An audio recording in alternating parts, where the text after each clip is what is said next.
এই মুহূর্তে আমি আমাদের এই পদ্ধতি ফাউন্ডেশনের সম্মানিত সভাপতি আবিষ্কারক আলহাজ হযরত মাওলানা কারি রমজান আলী সাহেব হুজুরকে ওনার ক্লাস বা ওনার প্রধান আলোচকের আলোচনা করার জন্য আমি সবিনয় অনুরোধ করছি।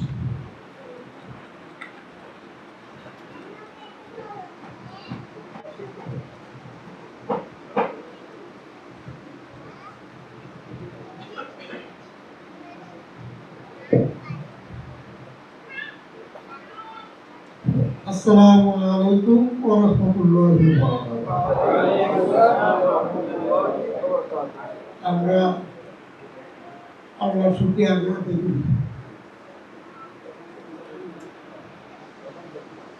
আলহামদুলিল্লাহ আলহামদুলিল্লাহ।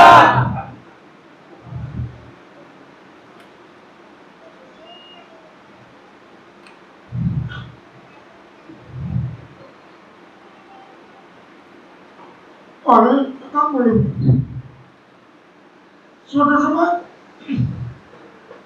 চেয়েছিলাম বড় আলেম হব, কিন্তু আমার বাবা যদিও বড় লোকের ছিল, কিন্তু আমার জন্য তেমন কিছু রেখে যেতে পারেনি। তিনি বড় লোকের ছিলেন, এমনকি আমার দাদা মানুষকে জমি দান করে দিতেন খাজনা দেওয়ার ভয়ে, যে খাজনা দিতে হবে তাই দান করে দিতেন। তো বড় আলম হবো, বড় আলম হতে গেলে বড় বড় আলেমের ছাত্র হতে হবে, অনেক বড় বড় মাদ্রাসায় করতে হবে, বিখ্যাত বিখ্যাত আলেমদের ছাত্র হতে হবে। কিন্তু আমার জীবনে তার সম্ভব হয়নি। আমাকে একাধারে ছাত্র আমার সংসারের পরিচালক ছিলাম, সংসারকে মা ভাই বোনকে আমাকে চালাতে হতো। তাই সব স্বপ্ন, বড় বড় আলেমদের সাথে থাকার স্বপ্ন পূরণ হল। এই সংসারের চাপ মিটাতে গিয়ে হিমশিম খেতে হয়েছে। নওশাদ নামে এক ছাত্রকে পড়াতে গিয়ে, কোরআন পড়াতে গিয়ে বৈজ্ঞানিক পদ্ধতিকরণ সেটা আবিষ্কার হলো। এখন দেখি যে মানুষ আমার কাছে শিখতে চায়, আমার একটা বাড়তি একটা পথ ছাত্র জীবনে আমার তৈরি হবে। আমি তাদের পড়াই, পয়সা পাই, টাকা দিয়ে লেখাপড়া করি, সংসার চালাই। আর এভাবে আমাদের যে সেই বড় হওয়ার স্বপ্ন, যে বড় হতে চেয়েছিলাম, বিখ্যাত মানুষের ছাত্র হলে বিখ্যাত হওয়া যায়, কিন্তু সম্ভব হয়নি। তো আমরা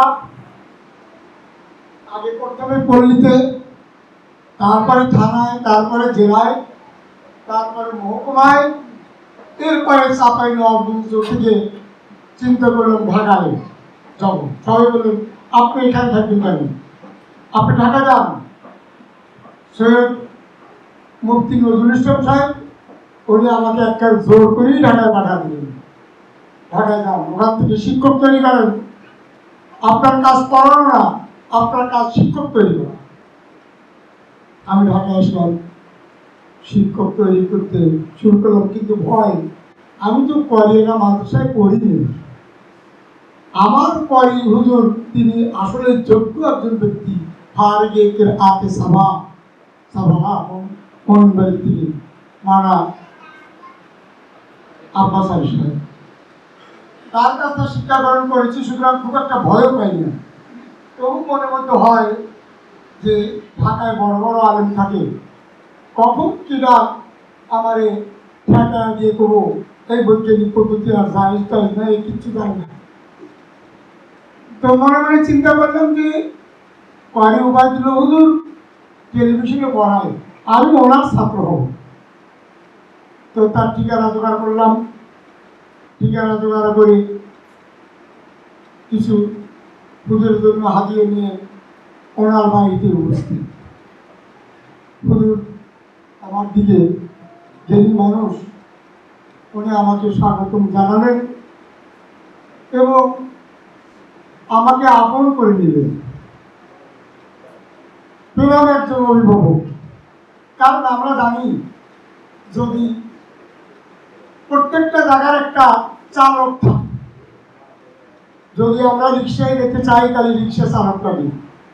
রিক্সা চালক হলে ঘন্টায় 6 মাইল 8 মাইল 10 মাইল, এর সাইডে দূরে যেতে হলে আমাদের বাসে উঠতে হবে। তো চালক লাগবে ভালো, তাই চালক খুঁজে পেলাম ওবায়দুল হুজুর। তখন ওবায়দুল হক হুজুর আমাদের একে পছন্দ করেন না, বা আমার সম্বন্ধে তার কাছে অনেক আজে বাজে কথা অনেকই বলেছেন।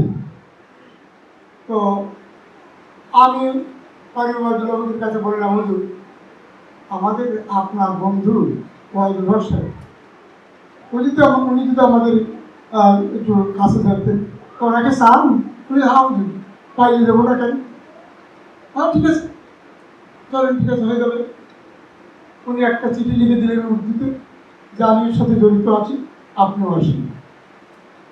হুজুরের কাছে গেলাম ওবায়দুল হক হুজুরের সাথে, হুজুরের কোনো না করলেন না, এনে গেলেন। আমি তাকে নিয়ে আসলাম, এবার পেলাম একেবারে দ্রুত গতি সম্পন্ন লোক, আমার ড্রাইভার, আমার পরিচালক। অল্প কিছুদিনের মধ্যেই আমরা গোটা বাংলাদেশ ওনার নেতৃত্বে আমরা দখল করে নিলাম। এর মধ্যে আল্লাহ এনাকে নিয়ে গেলেন, আমরা অন্য খালি দুজনই গেলেন।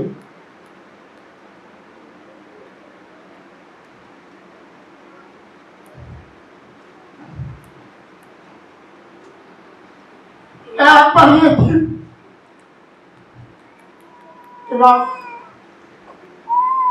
টেলিভিশন, এই ইউপি, ফেসবুক দেখে আমাদের অভিভাবক খুঁজতে লাগলাম। সবাইকে পছন্দ হয় না, কোনো ওয়াইজি খালি হাদিস নিয়ে গল্প নিয়ে ওয়াজ করে, কোরআন হাদিস নেই।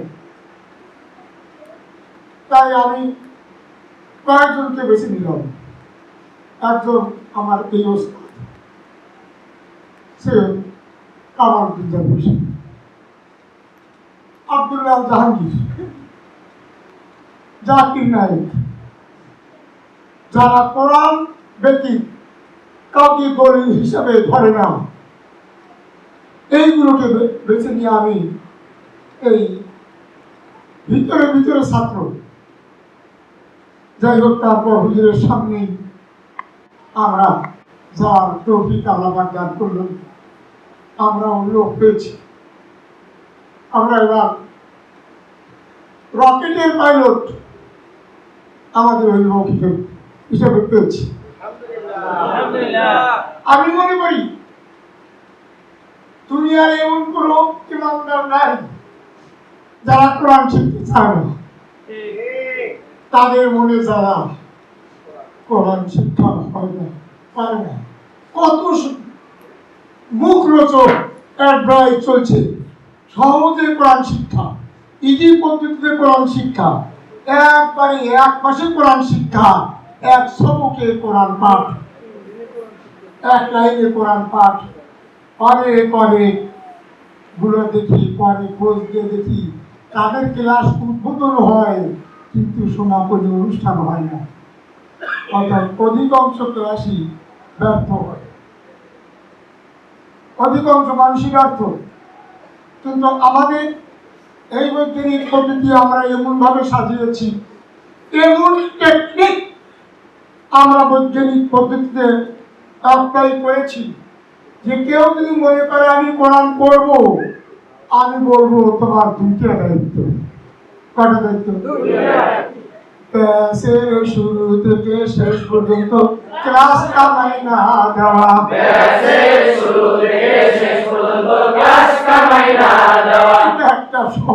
শর্ত। 2 নম্বর পাশের মানুষ ভুল শুদ্ধ বুঝতে পারে এত জোরে কথা পড়া বলা। 2 নম্বর পাশের মানুষ ভুল শুদ্ধ বুঝতে পারে এত জোরে পড়া বলা। এই তো আমাদের শর্ত দুটা। এই দুইটা শর্ত যদি সে পালন করে তাহলে আমি ওকে, সে যদি ক্লাস করে আর পড়া না পারে 10 লক্ষ টাকা পর্যন্ত জরিমানা দিতে বাধ্য। রাজি আমি। পড়া পারবে না এরকম কোন, আল্লাহ পাক ঘোষণা করেছেন কোরআন সহজ, কোরআন আর সেই কোরআন সারা দুনিয়াব্যাপী। এটা না বিদেশি ভাষা, এটা না কঠিন ভাষা, এটা সব শিক্ষা করা যায় না। আর আমরা শিক্ষা নেওয়ার এমন টেকনিক আমরা অবলম্বন করেছি, পেয়েছি, খুব সহজ মনে হবে, হয়েই গেল মনে হয়। 1 নম্বর অক্ষর পরিচয়। 1 নম্বর অক্ষর পরিচয়। 1 নম্বর অক্ষর পরিচয়। 2 নম্বর হারকাতের উচ্চারণ। 2 নম্বর হারকাতের উচ্চারণ। 3 নম্বর সুকুনের ব্যবহার। 3 নম্বর সুকুনের ব্যবহার। এরপরে আমরা চ্যালেঞ্জ করবো, 3টে কি তোমার হয়েছে? ও যদি আমার 3টে হয়েছে, কোরআনে ঠাকাও কোথাও, তুমি নিজেকে নিজে ঠাকো, পারো কিনে দেখো। তুমি কেবল এই 3টে পারো, অক্ষর জানো, হারকাতের উচ্চারণ জানো, সুকুনের কি উচ্চারণ হবে, ব্যবহার হবে, এটা জানো। যদি কোথাও ঠেকাইতে পারো, এখনই লক্ষ লক্ষ টাকা করার জন্য আমি বাজেট করে রাখলাম, দেখি পারবে। আর একটা জিনিস বাকি আছে, বিশুদ্ধ উচ্চারণ। এটা আমরা পরে দেব, বিশুদ্ধ উচ্চারণ।